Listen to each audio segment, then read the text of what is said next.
Hindi ko alam kung ano yung mga ginagawa ng mga doctors, pero sinabi ko lang sa kanya na gusto nung nanay na tingnan siya ng mga doctors at yun, sinabihan ko yung mga doctors na gawin nila lahat kung ano yung kailangan nila gawin. So, hindi ko naiintindihan ba, kanina ko lang naisip nung nagkakagulo na sa ambulance na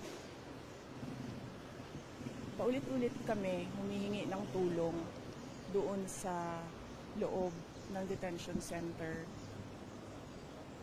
Tapos walang tumutulong sa amin.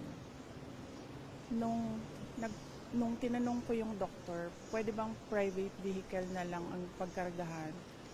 Sabi niya, kung wala naman talagang ambulance, sabi niya, okay na yan. Ako na ang mag-assist sa patient.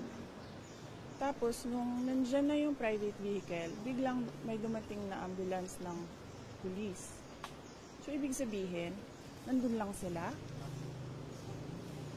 sa vicinity, sa loob ng HOR. Wala silang ginawa. Sinabi na namin, doktor ninyo, doktor namin, kahit sinong doktor. Ambulance ninyo, ambulance namin, kahit anong ambulance yan. Tapos bigla, nung ilalagay na sa private vehicle, biglang may aparisyon, darating na ambulance ng police. Sinabi nung next of kin, sinabi ng doktor, dalhin nyo sa St. Luke's QC, kasi dito siya lagi na-admit sa lahat ng kanyang problema. Dito lagi siya na-admit. So, nandito yung medical records. Bigla na lang, nagulat kami lahat, nandun na kami sa veterans. Bakit? Di ba parehong hospital lang naman yun? Veterans or St. Luke's? Hospital.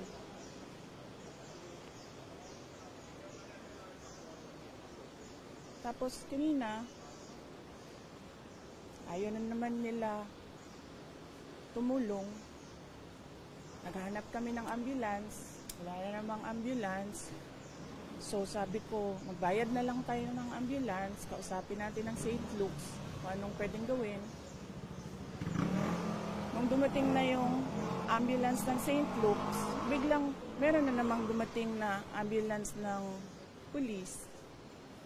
Tapos, nung nakita ko, nilagay nila na naman doon sa ambulance nila yung pasyente. Tapos, sasarahan ako ng pinto sa mukha ko.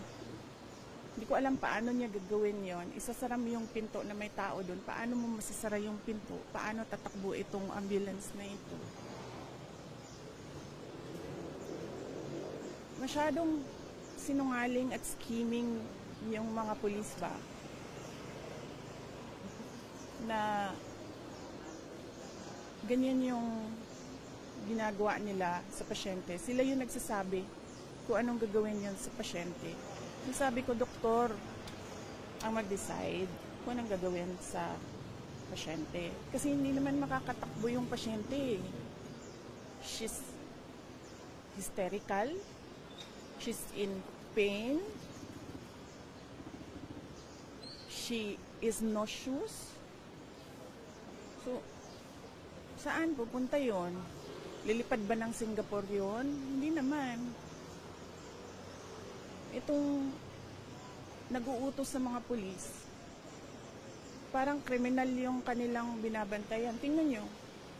Para itong kikibuloy they were wasting 300 personnel para hanapin ang isang tao.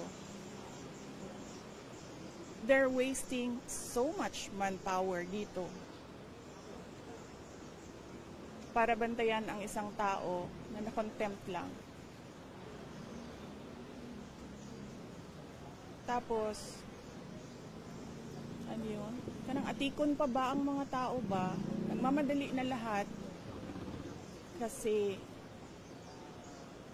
ang iniisip natin yung well-being ng pasyente. Nagmamadali na lahat. Tapos, meron pa ang mga pulis na panlilin lang ba. Sinabi na sasakay sa ambulance ng St. Luke's, sinabi na pupunta sa St. Luke's. It's truly exasperating. Kahit pulis, hindi mo na maasahan na tumulong. Tapos, gugulangin ka pa. Tama ba yung term na ginamit ko? Gulang? Lalansingin ka ba? Lalansingin ka. Lalansingin ka ba? Diba? Saan papuntang tao? Saan? Kung mismong congressman mo, papatayin ka, yung pulis, lalansingin ka, tingnan nyo yung palibot. Anong klaseng pulis yan? SWAT? Tingnan nyo yung dami ng SWAT dyan. Ano yun? Gangster? Drug lord? Chief of Staff lang yun ng Office of the Vice President.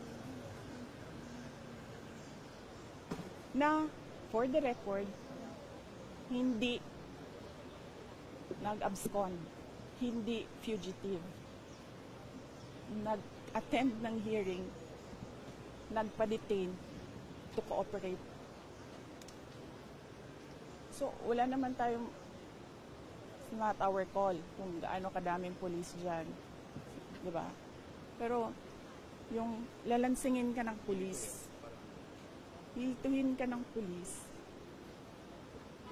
ano yung sabi ng doktor kanina? They are so dishonest. Yun yung term na ginamit ng doktor kanina. Yung mga police, they are so dishonest. She was so frustrated because she had her patient in mind. And yet, somehow, kung sino man yung nag-uutos nitong lahat, they don't care if you die. You're just one of those na ewan ko na, hindi ko na alam. There's no you cannot talk to her, but I understand meron siyang mga questions na sinagot ng merong mga questions ang doctor na sinagot niya. Pero kami, she doesn't respond to us. So I don't know kung ano